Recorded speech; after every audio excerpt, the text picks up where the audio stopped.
Happy pain-free day everyone. Today let's see what works best when in pain, whether topical painkiller or an oral painkiller. Before that, let's see when do we apply topical painkiller. Topical painkillers are nothing but when you apply on the top of the skin. Those are topical painkillers. It can be in the form of sprays, gels or ointment.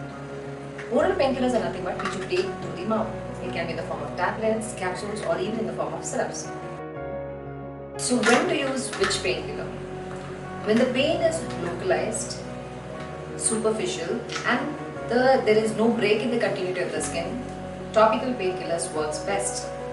But when the pain is generalized, deep-seated or if there is any cut in the skin, if there is break in the continuity of the skin, oral painkillers are the best.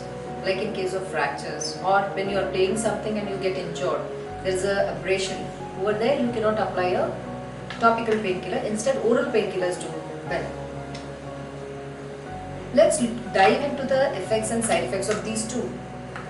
When you apply a topical painkiller, your pain is going to come down immediately but only for a short while. That means you end up using frequently. Most of the patients who come to me, they say, doctor, when I had pain, I applied a little bit of ointment, I was okay.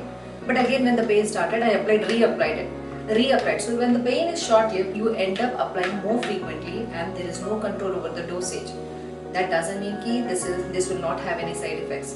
When you apply any painkiller in the form of topical as well, there will be some amount of skin absorption which can land up with side effects which can damage your kidneys, especially in patients who are more prone for it, like in diabetes or patients who already have existing kidney function failures. Such patients, topical painkillers can also land up with side effects. When you have a case of like fracture or when you're playing a sports, better to go with oral painkillers. Here we know we can predict the reduction of pain. When we take oral painkillers, we know how long the pain is going to come down, so we can predict the reduction in pain. Roughly, this brings down your pain for 6 to 8 hours.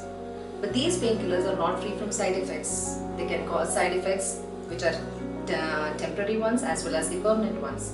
Temporary ones can be gastritis. It can be even wheezing. It can precipitate wheezing in patients like asthma patients. But when it is taken in long term, it can cause gastric ulcers, it can cause bleeding within your digestive system, it can cause renal failure, it can precipitate few heart functioning as well. So painkillers are good, but it has to be taken under the supervision of the doctor. To conclude, know your type of pain and the cause of pain and choose your painkiller wisely only under the supervision of the doctor. Thank you. Pain-free days, happier ways.